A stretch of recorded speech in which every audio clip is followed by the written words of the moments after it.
Hello students,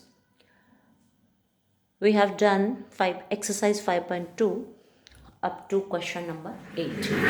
Today we are going to start question number 9. So in this video we will start from question 9. Question 9 की जो statement है उसे आप पढ़िए.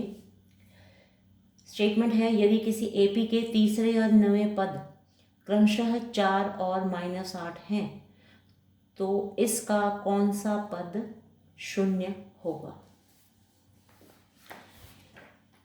तो इसको फाइंड आउट करने के लिए हमें तीसरा और नवा पद दिया हुआ है.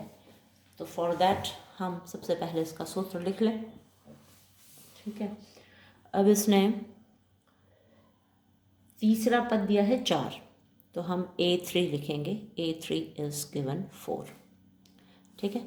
हाँ, तो एक बार मैं फिर से बता दूं, पद निकालने का जो सूत्र होता है AN is equal to A plus n-1D, ये होता है. अब तीसरे पद की बात हो रही है तो n को आप 3 पुट करेंगे, यानी कि when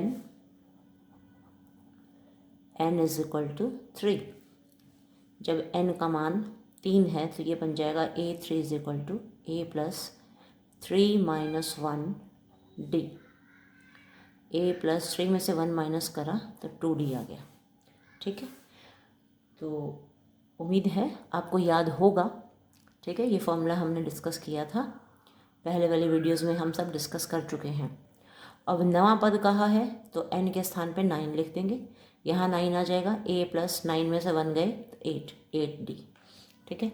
A3 इक्वल टू 4 हमें गिवन है, तो हम लिखेंगे A plus 2D is equal to 4. ये हो गई आपकी क्वेश्चन नंबर 1. सेकेंड आपको दिया है नवा पद A9. कितना दिया हुआ है? -8. ठीक है. ये आप अपनी बुक सामने रखेंगे और स्टेटमेंट को देखेंगे. ठीक है. हमने अपनी तरफ से कुछ भी नहीं किया. जो A3 है वो 4 दिया हुआ है, जो A9 है वो -8 दिया हुआ है. ठीक है. तो अब A9 को लिखने की जो स्टाइल है वो क्या होगी? A plus 8D is equal to -8. ये हो गई आपकी इक्वेशन नंबर 2. अब इक्वेशन 1 और इक्वेशन 2 दोनों को हम सॉल्व करेंगे. सॉल्व करने पर हम क्या पाएंगे ये देखिए. इन दोनों को आप घटा लीजिए. इक्वेशन 1 माइनस इक्वेशन 2 करो तो A plus 2D equal to 4. A plus 8D is equal to -8. Minus कीजिए, इनको माइनस करने पे माइनस माइनस, ये माइनस है तो प्लस. तो माइनस में क्या होता है? अपोजिट साइंस हो जाते हैं. पॉजिटिव है तो नेगेटिव हो गया, पॉजिटिव है तो नेगेटिव हो गया, नेगेटिव है तो पॉजिटिव हो गया. अब ये पॉजिटिव ये नेगेटिव कैंसिल हो गया. अब ये जो +8 था ये -8 हो चुका है. 2 प्लस का है और 8 जो है वो माइनस का है. तो आप इसको सॉल्व करेंगे तो देखिए क्या होगा. 2D प्लस का है और -8, दोनों को सॉल्व करते हैं तो 8 में से 2 गए, आपको 6D मिलेंगे और जो साइन आएगा वो माइनस का आएगा. मुझे उम्मीद है ये आपको पता होगा. 2D का मतलब D 2 बार है, एक बार, ये 2 बार. -8D का मतलब जो D है -8, माइनस वाला D जो है वो 8 बार है. -D -D ऐसे करके. ठीक है. तो 2 वाला तो इससे कट जाएगा. 1 2 2 पॉजिटिव है तो 2 नेगेटिव से कट गए. बाकी जो बचेंगे वो माइनस वाले ही बचते हैं. तो 6 बार जो है D हमारे पास माइनस का बच जाएगा. -6D. जिनकी मैथ्स बहुत वीक है उसके लिए मैंने बताया है ये. ठीक है. कि भाई पॉजिटिव नेगेटिव का जिसको अभी तक ज्ञान ही नहीं हुआ है वो बच्चे समझ लें कि -6D क्यों आया है, क्योंकि बड़ी वैल्यू जो है वो नेगेटिव है. ठीक है. प्लस की वैल्यू तो ख़त्म हो जाएंगी जब आप इनको, क्योंकि एक जमा की एक घटा की आपको घटाना ही पड़ेगा. घटाओगे तो जमा वाली समाप्त हो जाएंगी, घटा वाली रह जाएंगी, तो 6 रह जाएंगी.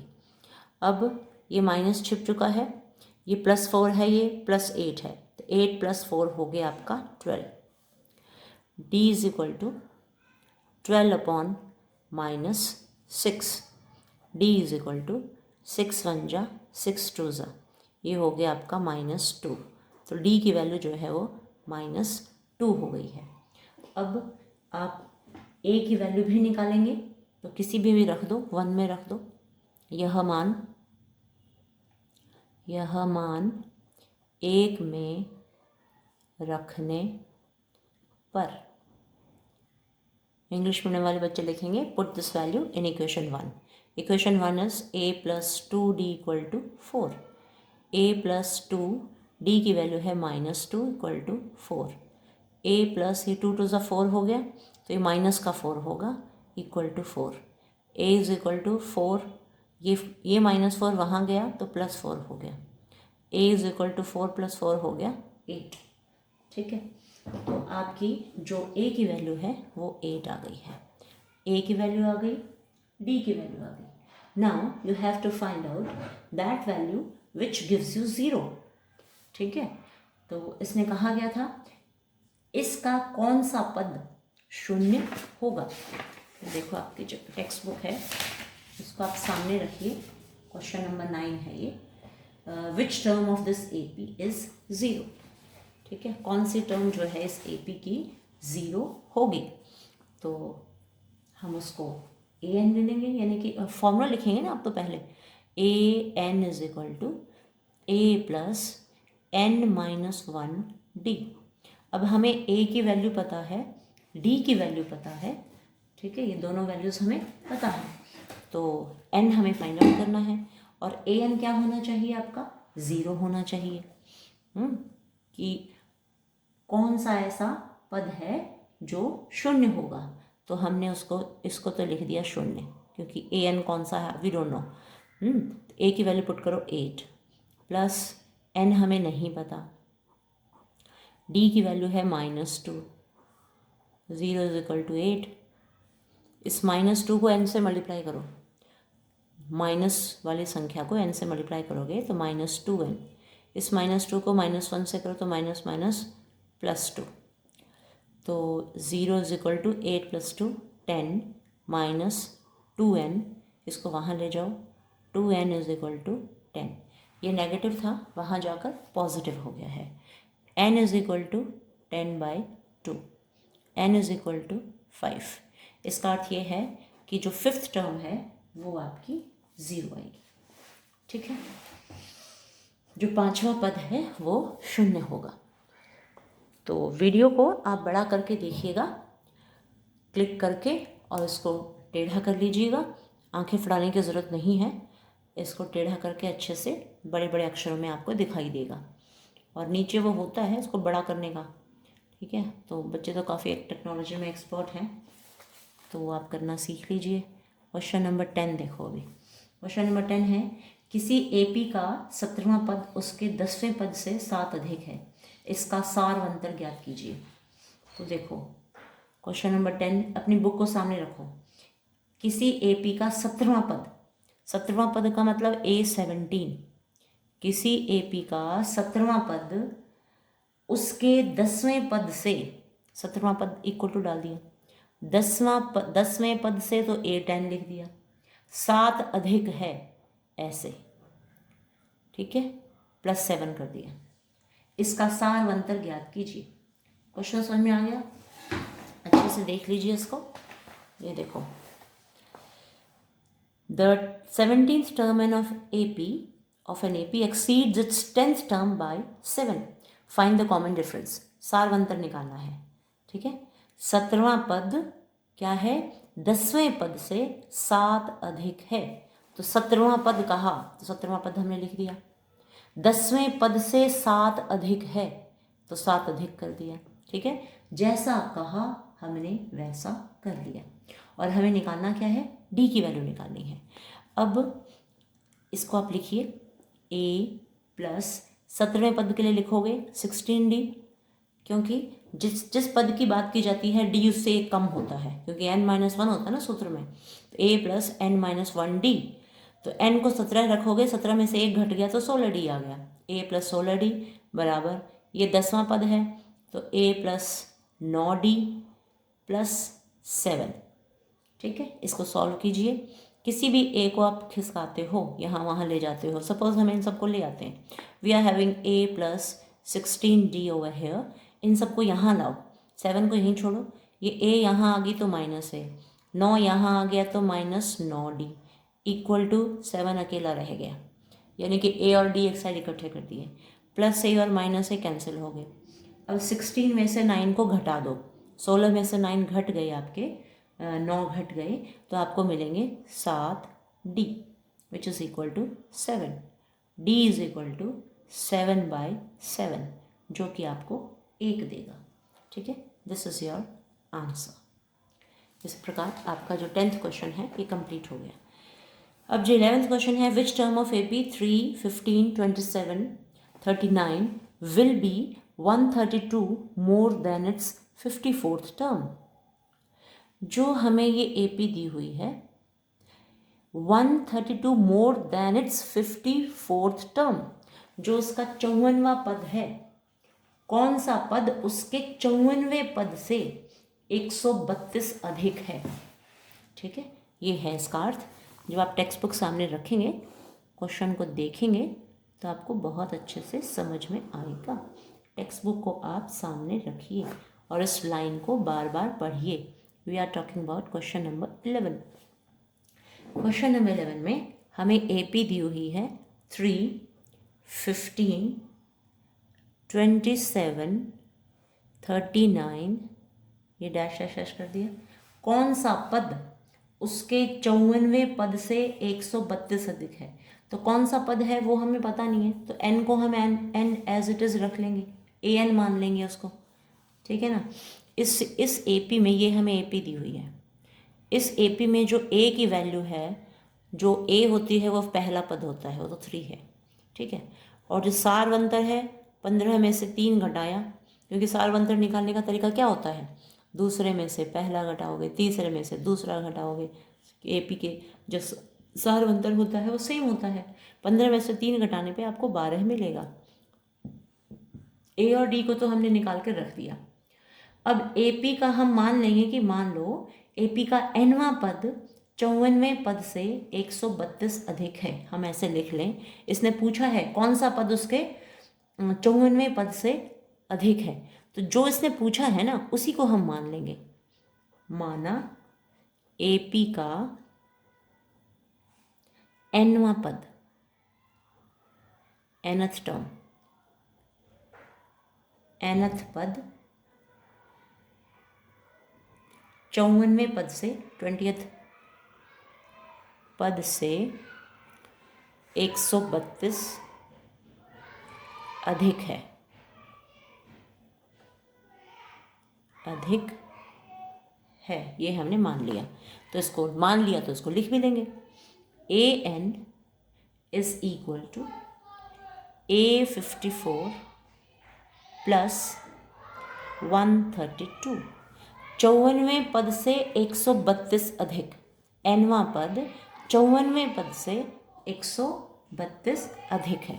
अब इसका सूत्र लिखिए, A plus n-1d is equal to A plus 53d, 54वें पद के लिए 53d लिखेंगे, प्लस 132।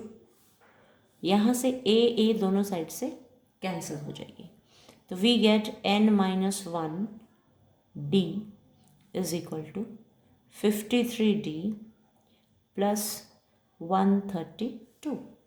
मल्टीप्लाई कीजिए इसको। मल्टीप्लाई करोगे, पहले d की वैल्यू पुट करो ना। d की वैल्यू मैंने तो पुट ही नहीं करी। देखो a और d हमें पता है, अब a के तो हम काट ही चुके हैं ना, तो अब d की वैल्यू पुट कर दो, क्योंकि कुछ और बचा नहीं है, तो फिर n रह जाएगा। n-1 d की वैल्यू है आपकी 12 इक्वल टू 53। d की वैल्यू पुट कर दी 12 प्लस 132। ठीक है, इसको मल्टीप्लाई कीजिए। मल्टीप्लाई करेंगे तो आपको क्या मिलेगा, 12n माइनस 12 इक्वल टू 53 को 12 से मल्टीप्लाई कीजिए। 12×3 36 का 3, 12×5 60, 60 और 3 63, तो 636 मिल गया हमें ये, plus 132। 12n is equal to 636 और 132, दोनों को आप जोड़ दीजिए। जोड़ोगे तो आपको कितना मिलेगा? आपको मिलेगा 768 मिलता है। जोड़िए, 6 + 2 8, ये है आपका 8, 6 + 6 3 + 3 6 हो गया, 6 + 1 7 हो गया। ठीक है, तो 768। ध्यान से देखो, 6 और 2 8, 3 और 3 6, 6 और 1 7। ठीक है, ये हमने जोड़ लिया है। तो जोड़ गलत हो जाएगा तो फिर आंसर गलत आएगा, ठीक होने के कोई चांसेस नहीं है। n is equal to 768/12। ठीक है, ये 12 जो था नीचे आ गया क्योंकि इसके मल्टीप्लाई के रूप में था ये। n इज़ इक्वल टू, इसको 12 से इसको काटो, 12 छिके 72, 4 बच जाएंगे, तो 12 चौके 48। ठीक है, तो इस तरह से ये हो गया, देखो। ठीक है, 64। अच्छा, एक बात तो है, इस 12 को हमने क्या किया? कुछ किया ही नहीं। 12n इसको मल्टीप्लाई कर दिया, या तो इस 12 को यहीं उठा लाती मैं जोड़ के नीचे, फिर ठीक था। इस 12 को तो कुछ किया ही नहीं। ये 12n है, -12 है, इन दोनों को मैंने जोड़ दिया, जोड़ के 768 आ गया। ये 12n मैंने उतार लिया, इस -12n को, 12 को तो कुछ भी नहीं किया, तो यहाँ लाना चाहिए ना इस 12 को, इस तरह से। अब इसको जोड़ो, 8 और 2 10, 6 और 1 7, और ये 7, तो 770 आ गया ये आपका। कितना आ गया? 770। क्यों आया? इन दोनों को जोड़ दिया, 768 हो गया। इस -12 को यहाँ लाए, +12 हो गया, और फिर 8 और 2 10, 6 और 1 7, 8 आएगा, अभी भी गलत है। 8 और 2 10, 6 7 और 1 8, 780 आता है ये। देख लो बेटा, ये गलत किया है। 768 में 12 ऐड किए हैं, 8 + 2 10, 6 7 और 1 8, और ये 780 आता है। ठीक है, तो इसको मैं कट करके ठीक से लिख देती हूँ, 780, और इस 12 को फिर हम नीचे ले आए अपॉन 12।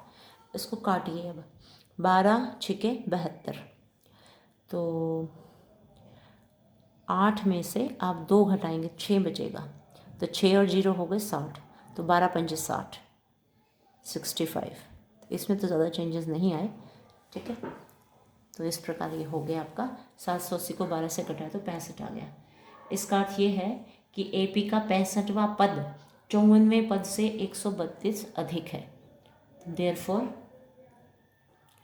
AP का 65वां 65th पद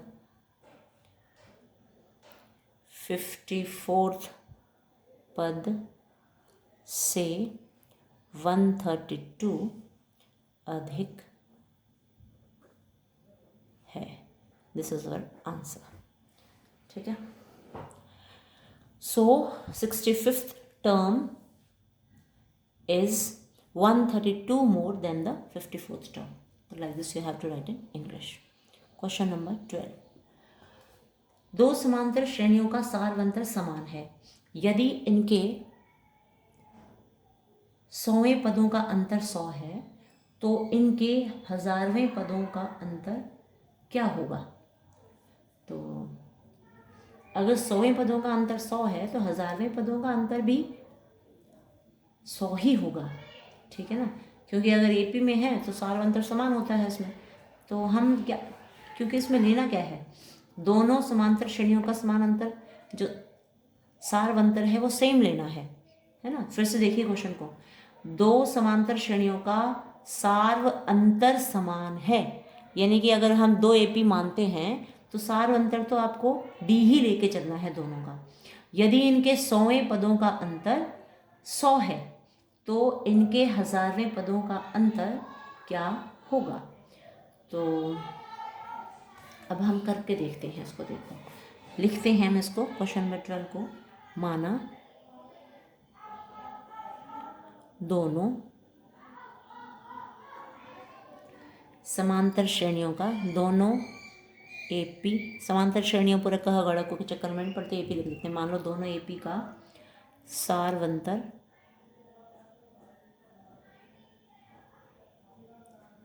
बराबर हमने मान लिया डी।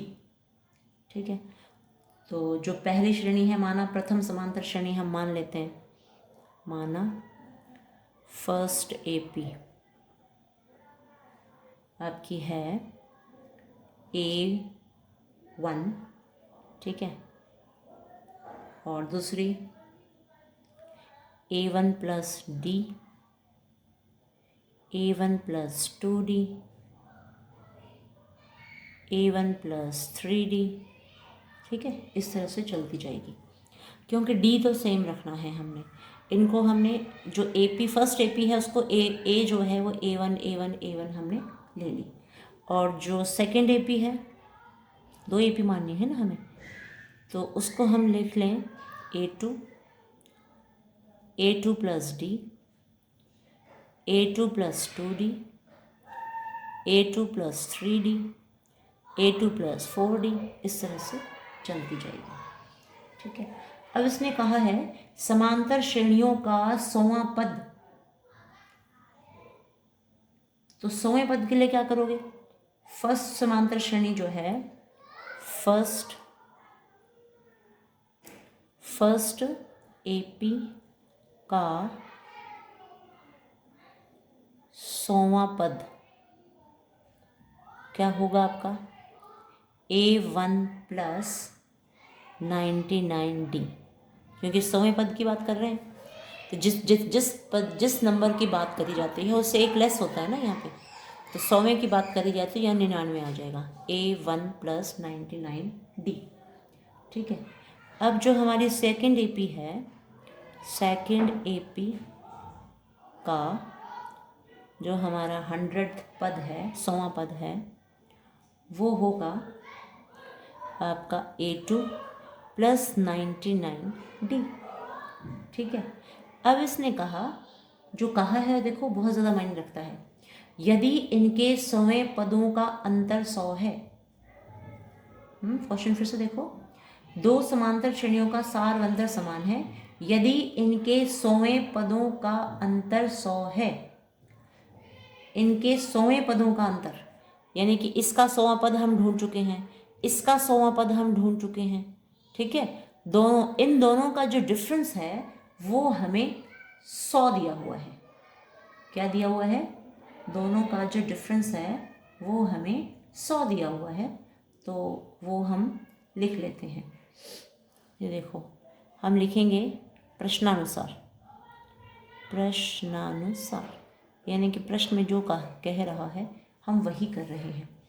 100वें पदों का अंतर देखिए, इसका तो है A1 प्लस 99D। ठीक है, इसको घटाते हो माइनस A2 माइनस 99D। ठीक है, अब ये कितना आएगा? We have to find out, दोनों को अंतर फाइंड आउट करना है। यदि इनके 100वें पदों का अंतर 100 है, अंतर 100 है तो दे ही दिया ये तो हमको, दोनों को घटाया और 100 लिख दिया। ठीक है, इन दोनों को घटाया और 100 के बराबर लिख दिया। क्यों लिखा? क्योंकि कहा है दोनों एपीज का जो 100वें पद का डिफरेंस है वो 100 है, इट इज़ ऑलरेडी गिवन। सो क्या हुआ इसमें कि जो ये 99D माइनस का प्लस का ही कैंसिल हो गया, तो we get A1 minus A2 is equal to 100। ठीक है, A1 में से A2 घटाते हैं तो उसका मान जो है 100 आ गया। ये हमारा, इस दोनों के अंतर हमें 100 दिया था, तो हमने जब उसको सॉल्व किया तो हमें ये मिल गया। अब इनके 1000वें पदों का अंतर क्या होगा? 1000वां पद अगर हमें लिखना पड़े, 100वां पद लिखा हो तो उसी तरह से हम 1000वां पद लिख देंगे। 1000वें पद के लिए हम क्या लिखेंगे? A1000 फर्स्ट एपी का लिखेंगे। अगर फर्स्ट एपी का 100वां पद लिखा जाए तो वो होगा A1 प्लस 999D, और सेकंड एपी का 1000वां पद जब आप लिखोगे तो वो आ जाएगा A2 प्लस 999D। ठीक है, इन दोनों को आप घटा के देखिए, इसमें से इसको घटाइए, इन दोनों पदों का अंतर कितना आएगा? जब इसको घटाओगे तो 999D 999D दोनों ख़त्म हो जाएंगे, हमारे पास A1 माइनस A2 आएगा, और A1 माइनस A2 की वैल्यू 100 हमारे पास पड़ी है। ठीक है ना, ये हम निकाल चुके हैं कि दोनों का जो अंतर था, 100वें पदों का अंतर, वो हमें 100 दिया हुआ था। तो जब हमने उसको सॉल्व किया तो हमारे पास A1 माइनस A2 की वैल्यू 100 आ गई। 1 डाल के इसको छोड़ दो। फर्स्ट AP का 1000वां पद लिखा तो ये आया, सेकंड AP का 1000वां पद लिखा तो ये आया। अब जब आप इनको घटाओगे तो हमें अंतर ही फाइंड आउट करना है ना, घटा लो, यहीं की यहीं घटा लो, अंतर निकालना है। तो फिर क्या आएगा, A1 माइनस A2, ये दोनों कैंसिल हो जाएंगे घटाने पे फिर क्या आएगा, A1 माइनस A2 की जो वैल्यू है वो 100 है। ठीक है, तो इस तरह ना करने के बजाय हम आगे कर लें, इसको दोनों को हम घटा लेते हैं आगे चलते चलो।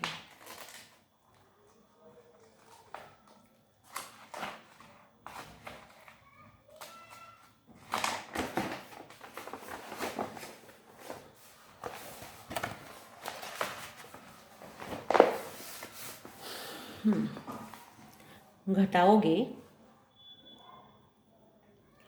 तो आपको मिलेगा A1 plus 999D minus A2 minus 999D। ठीक है, अब इसको आप करोगे तो ये और ये तो कैंसिल हो गया, ये और ये कैंसिल। ठीक है, कैंसिल हुआ तो शेष क्या बचा, A1 माइनस A2 ही बचा ना आपके पास, और A1 माइनस A2 की वैल्यू आपके पास 100 है। ये आप लिखोगे फ्रॉम 1। ठीक है, 1 से, क्योंकि यहाँ हमने A1 माइनस A2 की वैल्यू जो थी यहाँ हमने निकालनी थी। निकाली तो क्या थी, अपने आप आ गई थी ना। जब हमने दोनों का फर्स्ट AP का 100वां पद लिखा, सेकंड AP का 100वां पद लिखा, और दोनों का अंतर 100 दिया है, इसलिए हम दोनों को घटा दिया, 100 के बराबर लिख दिया। तो वहाँ से A1 माइनस A2 की वैल्यू जो थी वो 100 आ गई थी। ठीक है, उसको 1 डाल के हमने छोड़ दिया। 1 डाल के इसलिए छोड़ा क्योंकि हमें पता था कि वो आगे यूज़ होनी है। तो फर्स्ट AP का 1000वां पद लिखा, सेकंड AP का भी 1000वां पद लिखा, तो ये जो है हमें ये दोनों कैंसिल हो जाते हैं, A1 माइनस A2 मिलता है। A1 माइनस A2 की वैल्यू हमें पता है कि 100 है। तो इस प्रकार 1000वें पदों का अंतर भी 100 ही आया। ठीक है, now come to question number 13। 13वें प्रश्न पे आइए। 3 अंकों वाली कितनी संख्याएं 7 से विभाज्य हैं। क्वेश्चन नंबर 13 है, 3 अंकों वाली संख्याएं 7 से विभाज्य हैं। तो जब हम पहाड़े करते हैं ना, पहाड़े बोलने शुरू करें, जैसे 2 सत्ते, 3 सत्ते, 4 सत्ते, 5 सत्ते, 8 सत्ते, 9, 10, 11, 12, है ना, 13 सत्ते 91, तो ये सारी 2 अंकों वाली संख्याएं आती जा रही हैं। 14, लेकिन जब हम 15 पे पहुंचते हैं तो 15 सत्ते 105, क्या है, 15 सत्ते 105, यहाँ से शुरुआत होती है 3 अंकों वाली संख्या। ठीक है, 7 से विभाज्य, विभाज्य मतलब भाग होने वाली, 7 से विभाज्य 3 अंकों वाली, 3 अंकों वाली संख्या। तो इसको आपको बहुत ज़्यादा दिमाग लगाने की ज़रूरत नहीं है इसमें, है ना। ये हम लिखेंगे भी क्योंकि आपको पहाड़े आते हैं कि 2 का पहाड़ा बोलना शुरू करो। 2 सत्ते 14, 2 अंकों वाली संख्या है। ठीक है, 3 सत्ते 21, 2 अंकों वाली संख्या है। करते करते आप जब पहुंच जाते हैं 13 सत्ते, 14 सत्ते, लेकिन जब 15 सत्ते आप पहाड़ा बोलते हैं तो 15 सत्ते 105, है ना।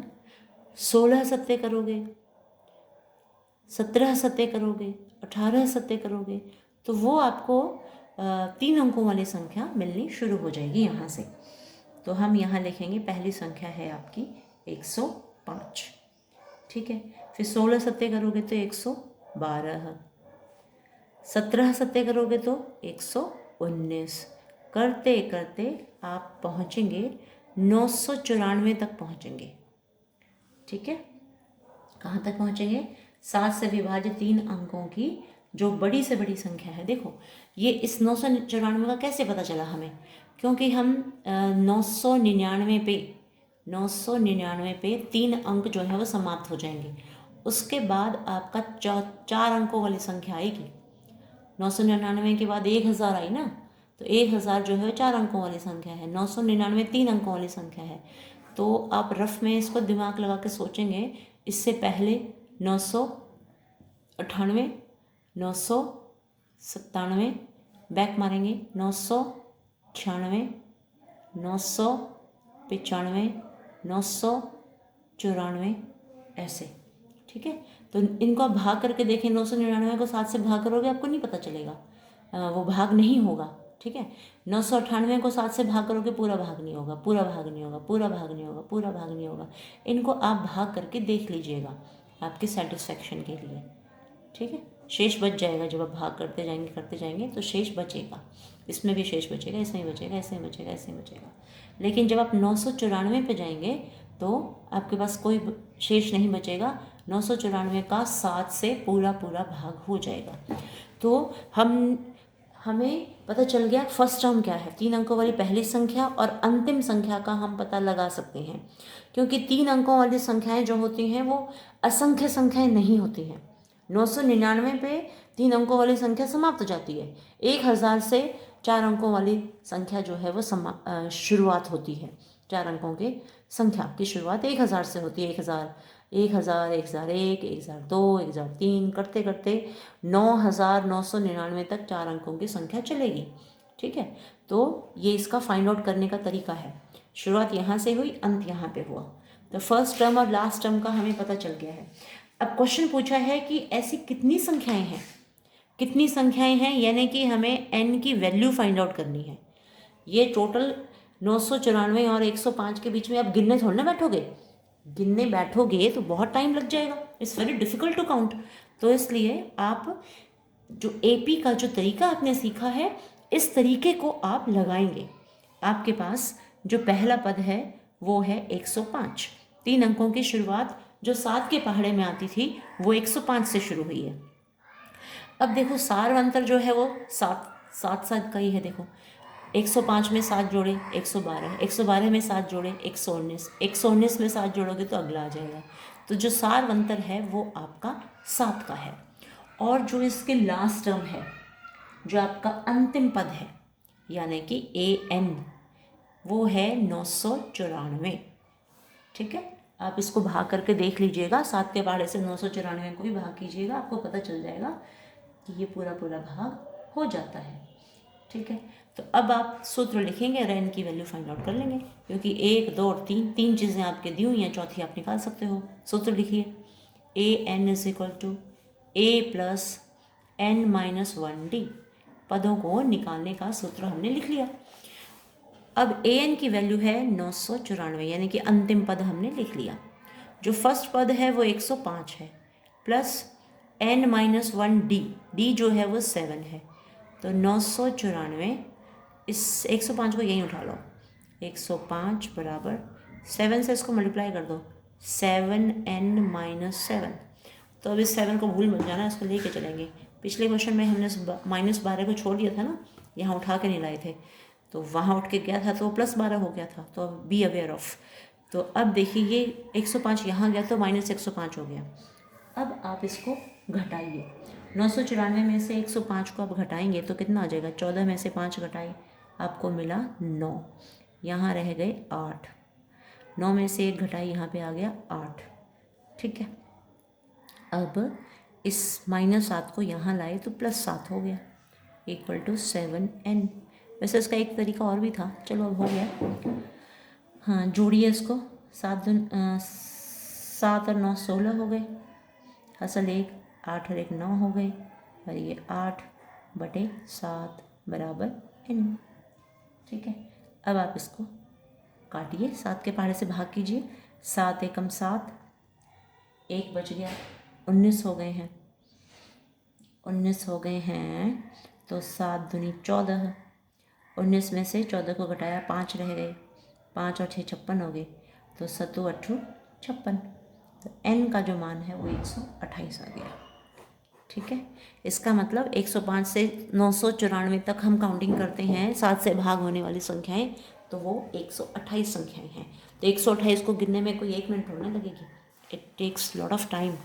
तो this is the best way to apply AP। ठीक है, तो AP का जो हमें ज्ञान था वो हमने इसमें लगाया और जांच कर ली भी कितने हैं। Now we come to question number 14। Question number 14 में क्या है, 10 और 250 के बीच में 4 के कितने गुणज हैं। 4 के गुणज मतलब 4 के पहाड़े में आने वाली संख्याएं। 10 और 250, ठीक है, के बीच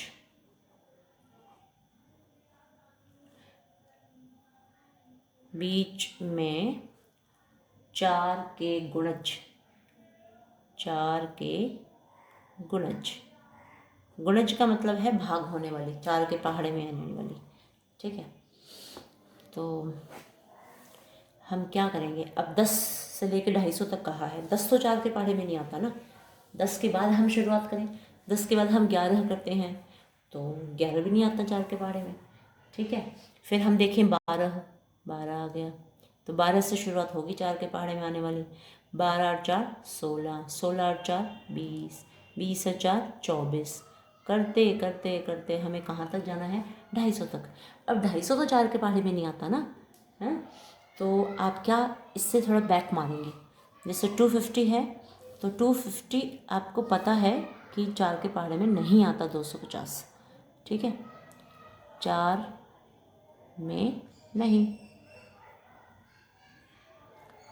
ठीक है, फिर हम आगे चलें 249, ये भी 4 में नहीं आता क्योंकि 4 के इकाई पे 9 दिख रहा है ना, 4 के पहाड़े में इकाई पे 9 में आने वाली कोई संख्या होती नहीं है। फिर इससे आगे चढ़ोगे तो 249 से पहले 248, 248 देखो ये बिल्कुल है सही। 4 से इसको भाग करोगे पूरा भाग हो जाएगा। ये देखो 4 से भाग करके देख लो, 4 छक्के 24 और 4 दूनी 8 हो जाएगा ना, तो ये पूरा भाग हो जाएगा। 4 छक्के 24, 4 दूनी 8। तो इस प्रकार हमें पता चल गया कि जो लास्ट टर्म होगी वो 248 होगी।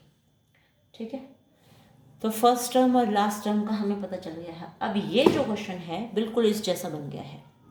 ठीक है, 13वें प्रश्न में और 14वें प्रश्न में कोई डिफरेंस नहीं है।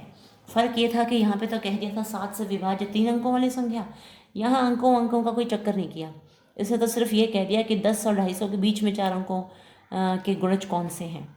तो वो फिर हमें टेस्ट करना पड़ा कि 250 तो उसने कह दिया, लेकिन 4 के पहाड़े में कहाँ पे एंड होगा, है ना, तो 248 पे एंड हो रहा है। तो हमें पता चल गया कि जो A की वैल्यू है वो है 12, जो हमारा सारवंतर है वो 4 चल ही रहा है, जो फ़र्क आ रहा है वो 4 का है, और जो हमारी AN है यानी कि लास्ट टर्म है वो 248 है। ठीक है, तो अब पहले जैसा क्वेश्चन है ये, इसमें हमें कोई बहुत ज़्यादा एफर्ट्स तो करने ही नहीं है। फॉर्मूला लिखो और सीधा इसको कर दो। ठीक है, फॉर्मूला क्या है आपका, AN is equal to A plus n-1D। ठीक है, AN के स्थान पे आप रखेंगे 248, A के स्थान पे रखेंगे 12 प्लस n-1, D की वैल्यू है 4, तो 248 इक्वल टू 12 प्लस 4n-4। 248, 12 में से 4 घटा दीजिए 8 प्लस 4n, इस 8 को यहाँ ले आओ, 248 माइनस 8 इक्वल टू 4n। 248 में से 8 को माइनस कर दो, 240 इज इक्वल टू 4n, 240/4। ठीक है, तो 4 6 24 और ये 0, तो जो हमारी n की वैल्यू है वो आ गई 60। इसका मतलब 10 और 250 के बीच में जो 4 के गुणज हैं वो 60 है।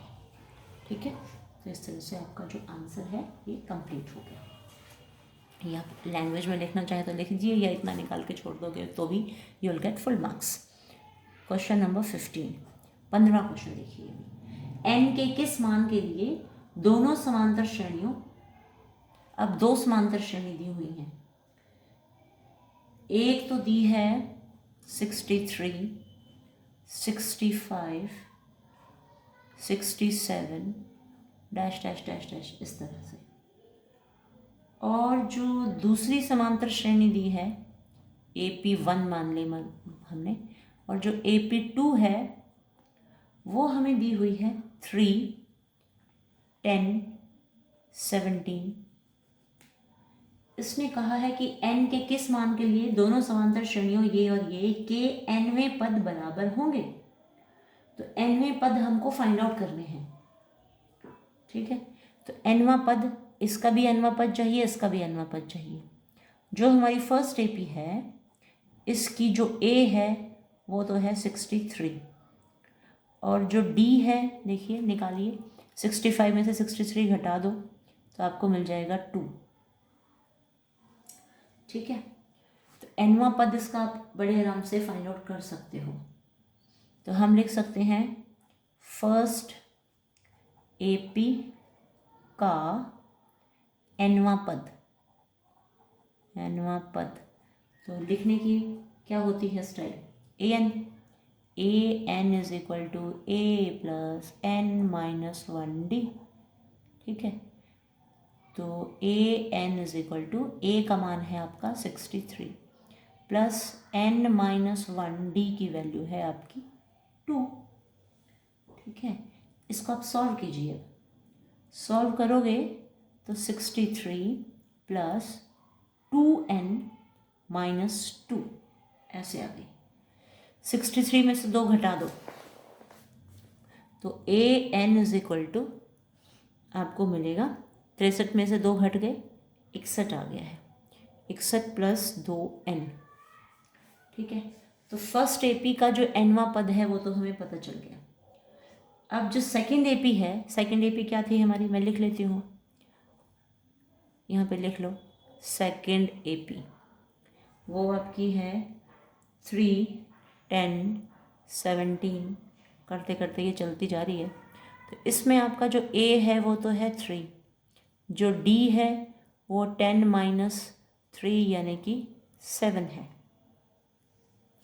ठीक है। अब इसका आप nवां पद निकालेंगे तो an is equal to a plus n-1d, सूत्र तो वही होगा ना। an is equal to a की वैल्यू 3 है प्लस n-1d की वैल्यू 7 है। सॉल्व कीजिए इसको आप, 3 प्लस 7 से गुना करो, 7n-7, 7 में से 3 घटा दिए तो -4 प्लस 7n, ठीक है। अब इसने क्या कहा था, nवें पद बराबर होंगे, n के किस मान के लिए nवें पद बराबर होंगे। तो अब nवें पद दोनों बराबर करने के लिए कहा है।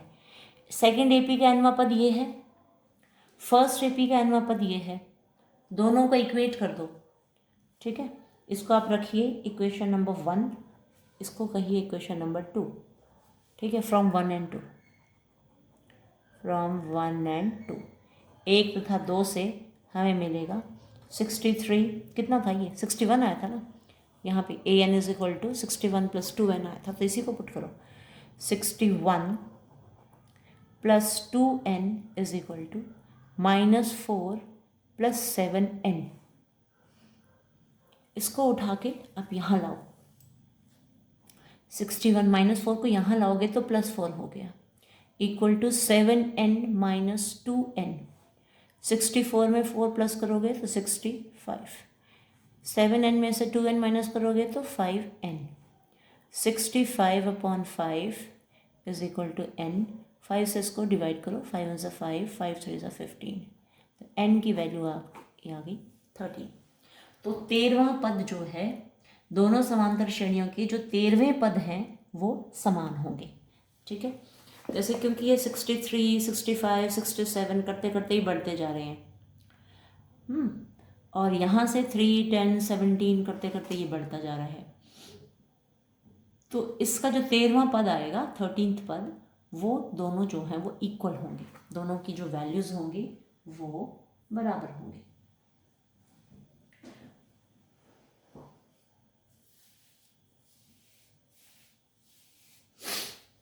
तो इसमें क्या था देखो, इसमें तो दो दो पद दो दो बढ़ते जा रहे थे, इसमें सात सात बढ़ते जा रहे थे।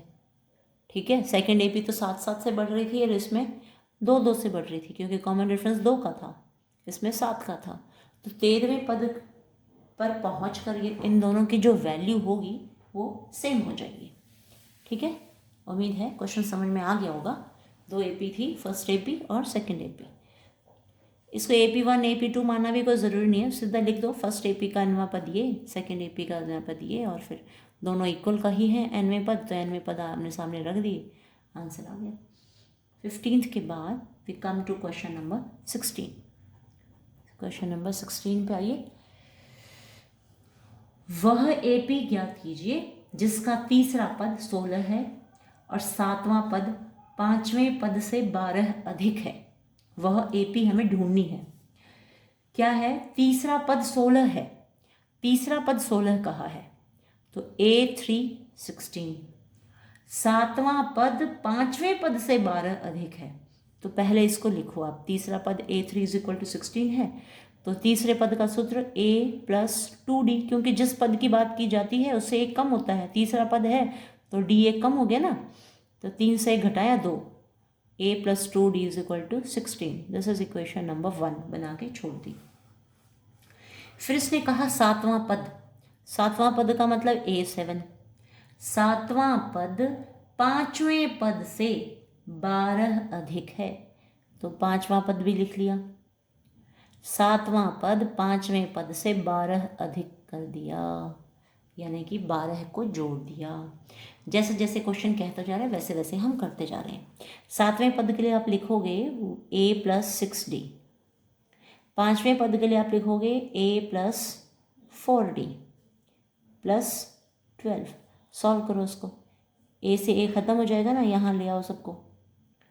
A + 6D - A - 4D, वहीं की वहीं भी काट सकते हैं, इसको हल ऐसे भी कर सकते हैं। ये कट गया, 6D में से 4D गए तो 2D आपके पास आ गया, = 12। D = 12/2, D = 6।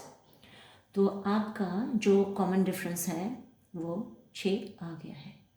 ठीक है, आपको करना क्या है इसमें आपको एपी ज्ञात करनी है। तो सारवंतर तो आपको पता चल गया है, तो सारवंतर का इस्तेमाल करके आप पूरी एपी ढूंढ सकते हो, अगर आपको पहला पद पता हो तो पहला पद देखो क्या है। वो पहला पद आपको डी का मान इस समीकरण 1 में रख लो। ठीक है, जैसे ही रखोगे वैसे ही आपको मिल जाएगा ए का मान। तो डी का मान 1 में रखने पर क्या मिलता है, देखिए आपकी 1 क्या थी, ये था A + 2D = 16 था। तीसरा पद 16 बताया था ना, तो ये बना था आपका A + 2D। D की वैल्यू 6 हो चुकी है, हम निकाल चुके हैं यहाँ पे, वो हमने पुट कर दी। A + 2 = 12 = 16। A = 16 - 12। A = 16 में से 12 को माइनस कर दो तो आपको मिल गया 4। A की वैल्यू आ गई 4। अब हम बड़ा इजीली AP ढूंढ सकते हैं। देखो पहला पद हो गया 4 और सारवंतर आपका 6 आया था। देखो D की वैल्यू कितनी निकाली आपने, 6 निकाली है, तो पहले पद में जोड़ते जाओ। 6 और 4 10। ठीक है, 10 में 6 जोड़ दिए 16, 16 में 6 जोड़ दिए 22। ठीक है, इस तरह से आपका ये चलता जाएगा। 22 में 6 जोड़ दिए 28, 28 में 6 जोड़ोगे, इस तरह से आपकी पूरी एपी आपको मिल जाएगी। Now come to question number 17। तो इस प्रकार हमने 16 क्वेश्चन जो है वो पूरे कर लिए। टोटल कितने क्वेश्चन हैं इसमें, 20 हैं। चलो आप लोग भी शायद परेशान हो गए होंगे, मैं भी पढ़ाते पढ़ाते थक चुकी हूँ, तो आप थोड़ा सा ब्रेक ले सकते हैं। ब्रेक ले करके फिर इसको देख लीजिएगा, ठीक है ना। और एक बात और, ये कोई कहानी नहीं है इट्स नॉट अ स्टोरी कि आप सुन लो, सुनते जाओ फिर इसका एंड हो गया, है ना। इसको ऐसा नहीं करना। जैसे आपने सिर्फ एक क्वेश्चन देखना है, एक क्वेश्चन देख करके और फिर वीडियो को रोक देना है। रोकने के बाद फिर आपने उस वीडियो में क्या देखा, क्या समझा, उसको आपने खुद सॉल्व करना है अपनी कॉपी में, ठीक है।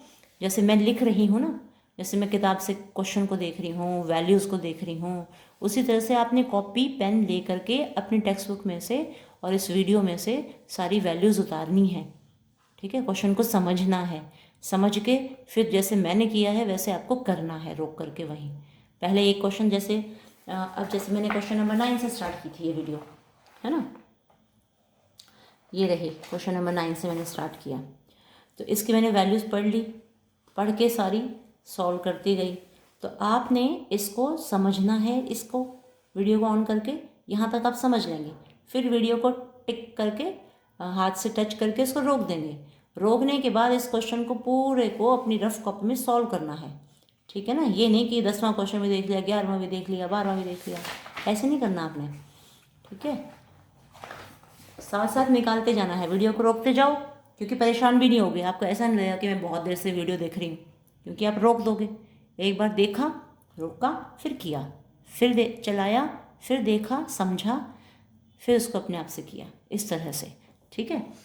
अब हम क्वेश्चन नंबर 17 कर रहे हैं। क्वेश्चन नंबर 17 में जो हमको AP दी हुई है वो है 3, 8, 13। करते करते इसका 253 दिया हुआ है लास्ट टर्म। 253 में अंतिम पद से 20वां पद ज्ञात कीजिए। इसमें अंतिम पद से, अंतिम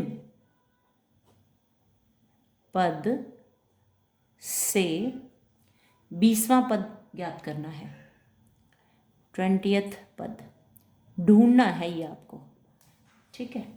तो इस क्वेश्चन को करने के ना 2 तरीके हैं। हम इनको पलट के ऐसा भी कर सकते हैं और जैसा हमें दिया है वैसा भी कर सकते हैं।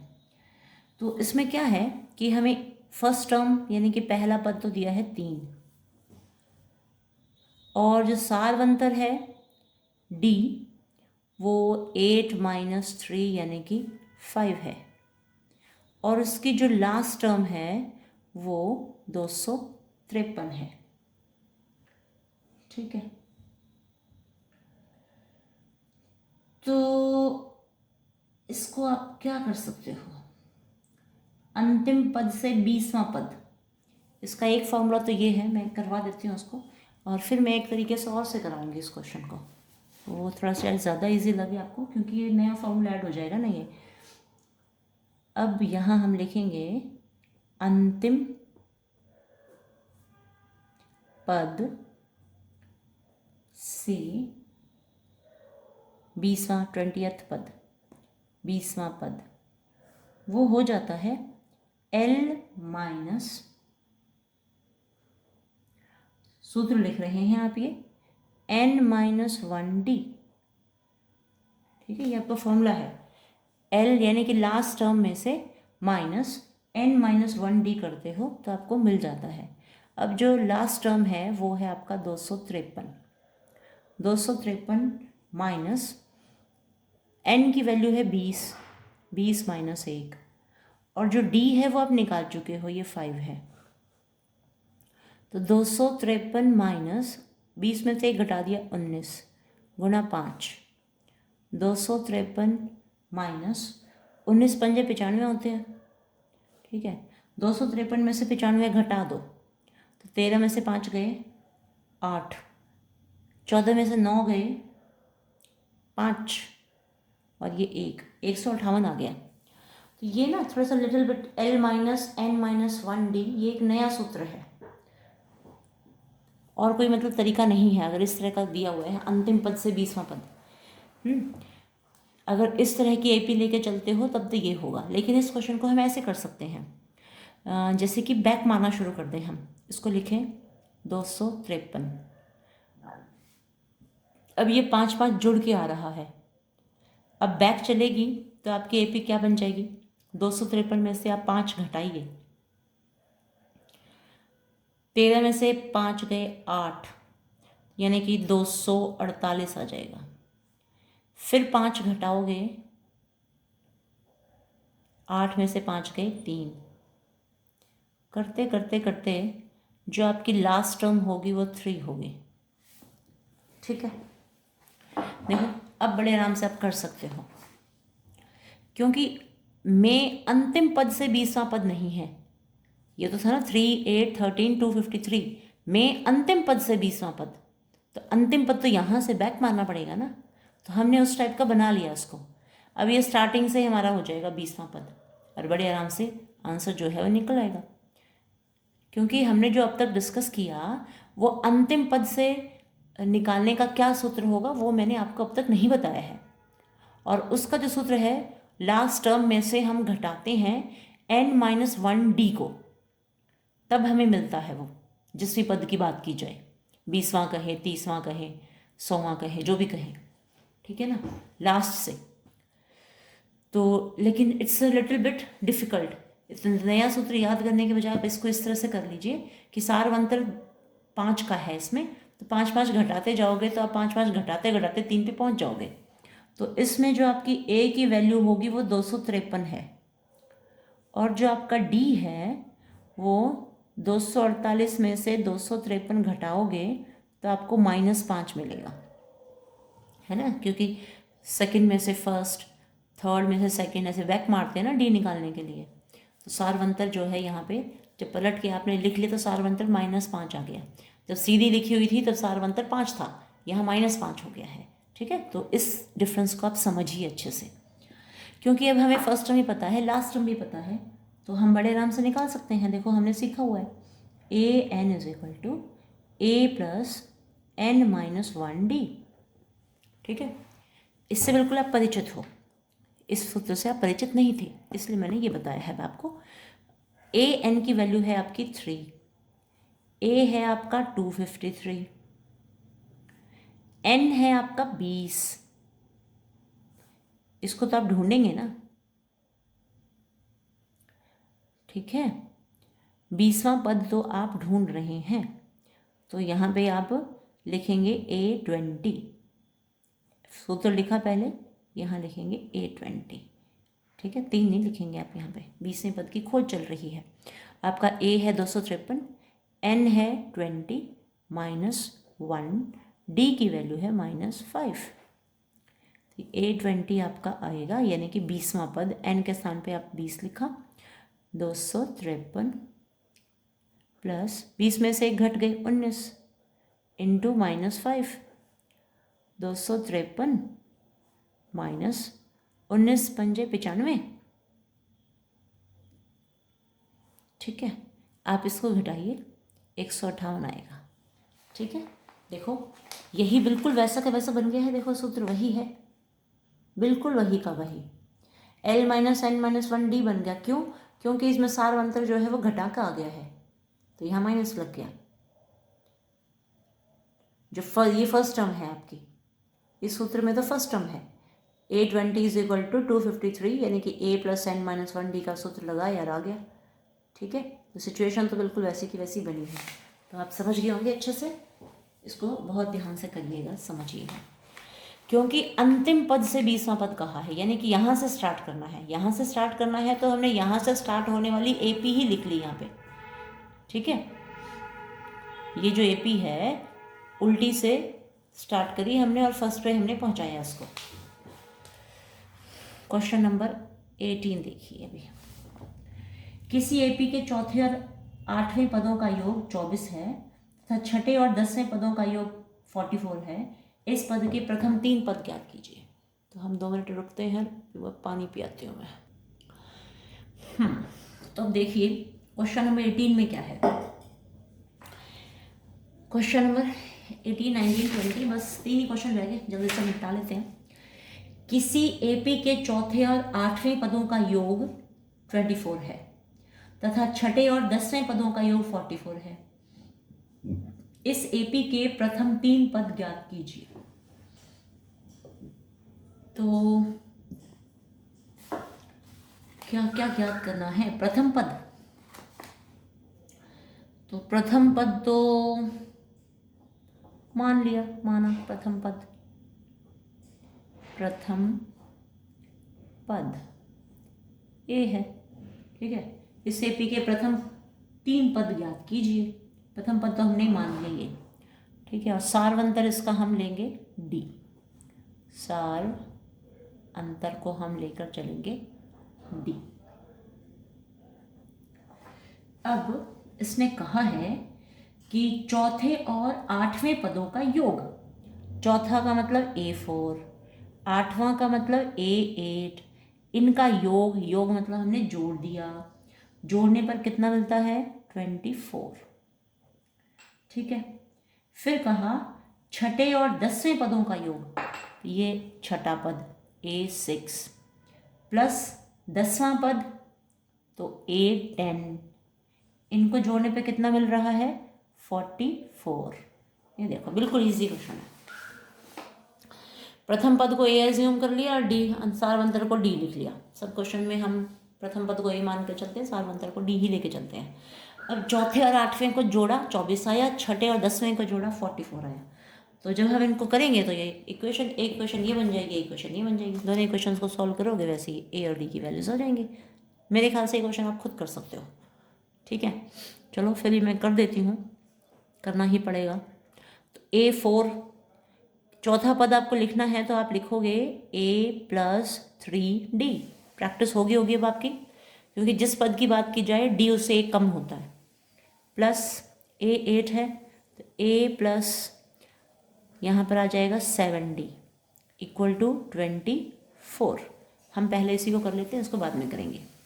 A हो गए 2A, 7 और 3 10 इक्वल टू 24। देखो ये सारे 2 के टेबल में आ रहे हैं, ये भी 2 के टेबल में, ये भी 2 के टेबल में, ये भी 2 के टेबल में। सारे को 2 से भाग कर दो, आ जाएगा A plus 5D equal to 12। ये होगी इक्वेशन नंबर 1, ठीक है। इसको हमने क्या किया 2 से भाग कर दिया, क्योंकि ये तीनों 2 के पहाड़े में आते थे, तो हमने थोड़ा इसको सिंप्लीफाई कर दिया। इक्वेशन नंबर 1 तो होगी ये।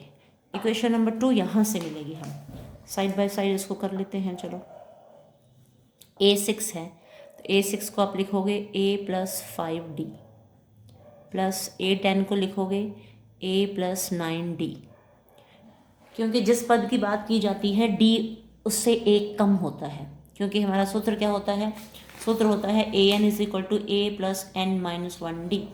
अब 20वें पद की बात करोगे तो यहाँ 20 रखोगे, यहाँ 20 रखोगे, 20 में से एक घट जाएगा, 19 हो जाएगा, है ना। 19D ऐसे बन जाता है ना, तो सेम यहाँ है। तो पूरा बार बार वो सूत्र लिख के वैसा करने की ज़रूरत नहीं है, थोड़ा सा दिमाग का इस्तेमाल करना है हमने। Equal to 44। अब तो बहुत प्रैक्टिस हो गई आपकी। ए हो गया है 2A, 5 और 9 को जोड़ दो 14D इक्वल टू 44। अब ये भी दोनों तरफ से 2 के पहाड़े में है, इसको 2 से भाग कर दो, ये बन जाएगा A प्लस इसको 2 से डिवाइड करोगे 2 7 ज़ा 14 और इसको 2 से डिवाइड करोगे तो 22। ये हो गई आपकी इक्वेशन नंबर 2। इक्वेशन 1 और इक्वेशन 2 दोनों को आप माइनस कर लीजिए। जैसे ही करोगे 1 minus 2, A plus 5D is equal to 12, A plus 7D is equal to 22। घटाइए, माइनस माइनस ये कट गए।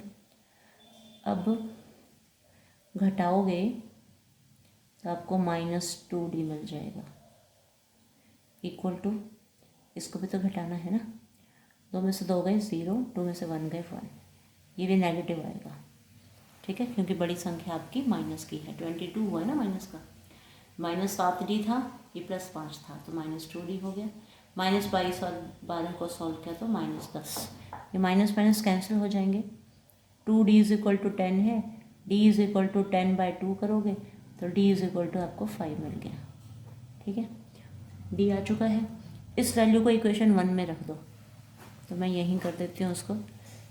D का मान 1 में रखने पर ए है आपकी इक्वेशन 1 है आपकी a+5d=12।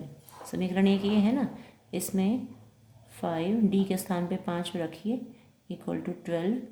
a+5=25 =12। a=12 - 25।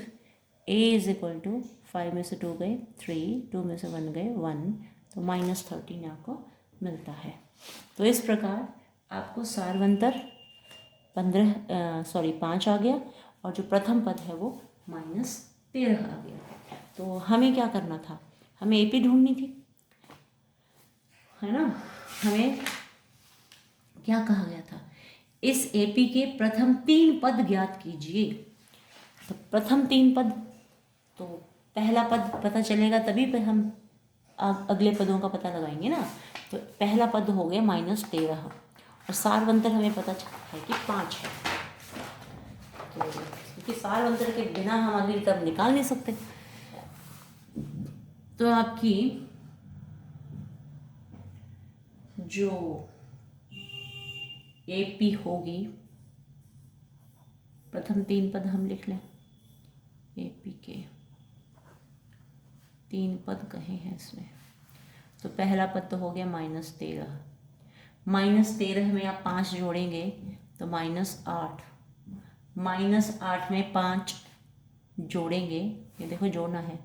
-13 में, क्योंकि सारवंतर 5 है तो कितना आता है, 13 में से 5 गए 8, माइनस के 8 आएंगे ना ये। अब -8 में +5 करोगे कितना आ जाएगा, -3। ठीक है, ये आ गया आपका -3। अगला और भी निकालना हो तो वो भी आप निकाल सकते हो। क्या करोगे, -3 और +5 करोगे तो अब देखो प्लस के आने शुरू हो जाएंगे। 5 में से 3 गए 2 आएगा। अब अगली जो टर्म आएगी वो आपकी 2 आएगी। लेकिन एपी के 3 ही पद पूछे हैं, 3 हम बता चुके हैं। पहला पद -13, दूसरा -8 और तीसरा -3। ठीक है, तो आई होप आपको समझ में आ गया होगा। चलो नेक्स्ट है 19वां क्वेश्चन। तो प्रश्नावली के अंत पर पहुंच रहे हैं हम, बस अंत होने वाला है।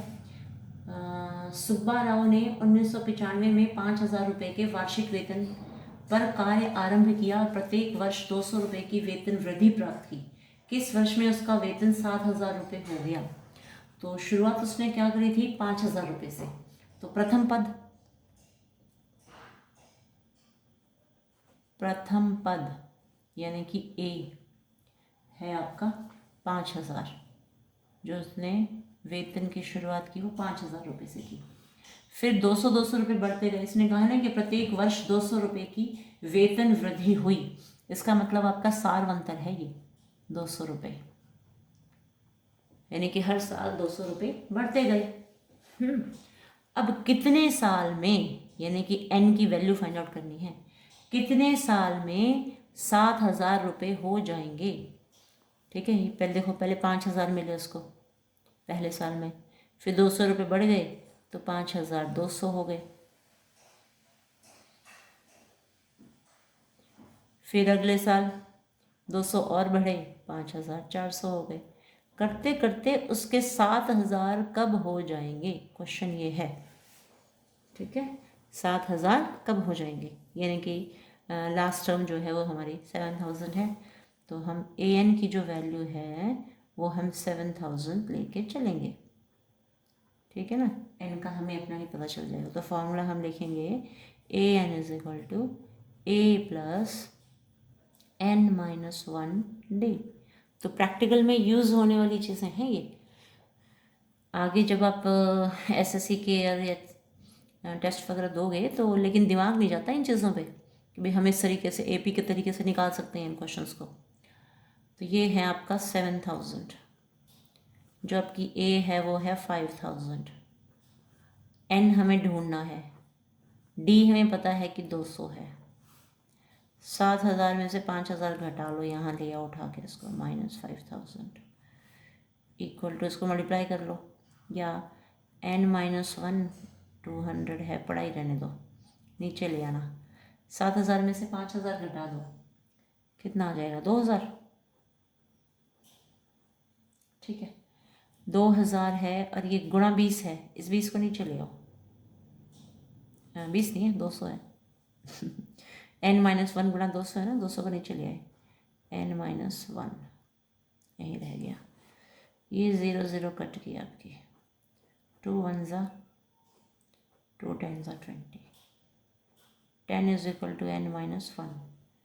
10 ये -1 है, यहाँ आ गया +1 इज इक्वल टू n। 10 + 1 11, यानी कि 11 वर्ष में n आ गया 11। 11 वर्ष में उसका वेतन जो है 7,000 हो जाएगा। अतः in 11 years his salary will be 7,000। अतः 11 वर्षों में वेतन 7,000 रुपये हो जाएगा। ठीक है, नेक्स्ट क्वेश्चन नंबर 20। रामकली ने किसी वर्ष के प्रथम सप्ताह में 5 रुपये की बचत की और फिर अपनी साप्ताहिक बचत 1 रुपया 75 पैसे बढ़ाती गई। तो प्रथम सप्ताह में बचत जो की है वो, पहली बचत जो है ना, प्रथम पद बनेगा आपका। प्रथम पद है आपका 5 रुपये, यानी कि ये है आपकी पहली बचत। ठीक है, वो हो गया आपका पहला पद। और फिर क्या कह रहा है? फिर अपनी साप्ताहिक बचत, यानी कि हर हफ्ते 1 रुपया 75 पैसे वो बढ़ाते गए। हर हफ्ते जो है 1 रुपया 75 पैसा उसका बढ़त में आता गया। तो यानी कि सारवंतर हो गया। ये डी है उसका 1.75 रुपये। अब इसने कहा यदि nवें सप्ताह में उसकी साप्ताहिक बचत 20 रुपये 75 पैसे हो जाती तो n ज्ञात कीजिए, यानी कि कितने सप्ताह लगे। क्वेश्चन ये है, कितने सप्ताह लगे उसको अपनी जो बचत है, साप्ताहिक बचत 20 रुपये 75 पैसे करने में उसको कितने सप्ताह लग गए। ठीक है, ये है आपका क्वेश्चन। an जो है 20.75 आना चाहिए। तो पहली बचत ये, और हर हफ्ते 1 रुपये 75 पैसे की बढ़त जो है वो होती जा रही है, बचत वो अपनी बढ़ाती जा रही है। तो वही फॉर्मूला देखो, सारे क्वेश्चन इसी पे बेस्ड हुए हैं। an is equal to a + n-1d। Hope आप एक्सपर्ट हो चुके हो, पहचानने लगे होंगे शायद चीज़ों को। तो ये 20.75 इक्वल टू जो आपका a है वो 5 है, प्लस n-1d, d आपका 1.75 है। तो ये 20.75, इसको उठा के यहाँ ले आओ तो -5 हो जाएगा ना। -5 इक्वल टू n-1 इंटू 1.75, घटा दो 0.75 का, तो 20 में से सीधे 5 ही घटाओगे ना आप। 20 में से 5 घटा दिए आपने तो कितने हो जाएंगे? 15.75 आ गए, इक्वल टू n-1 इंटू 1.75 है। ये वाली ब्रैकेट और ये वाली ब्रैकेट दोनों गुणा में है, उसको उठा के नीचे ले आओ। नीचे आ गया 1.75। अब क्या करो, पॉइंट से पॉइंट हटा दो। हटाओगे तो 15.75 और 1.75, क्योंकि पॉइंट के बाद ये था, ये यहाँ से ख़त्म, n-1। अब आप इसको काट सकते हो, 5 के पहाड़े से काटते जाओ और सीधा काटो तो 175 के पहाड़े से वैसे भी ये कट जाएगा। 175 निमे करोगे ना तो आपको यही मिलेगा। देखो 9 5 ज़ा 45 का 4 और 9 7 जा 63, 64 65 66 67 7 आ जाएगा, कैरी 6 और फिर 9 1 जा 9, 9 + 6 करें तो 15, तो पूरा 1575 आता है। 175 एकम और ये निम्न 9 पे गया, यानी कि 9 = n-1 आया है। इस -1 को यहाँ उठा लो, n+1, ये वहाँ आ गया n, 9 + 1 आ गया 10। इसका मतलब ये हुआ कि 10वें सप्ताह में उसके 20 रुपये 75 पैसे बचत आ गई होगी। ठीक है, तो हम यहाँ लिख सकते हैं, नाम तो खूब है, नाम रामकली की 10वें सप्ताह में, 10th सप्ताह, 10वें सप्ताह में साप्ताहिक बचत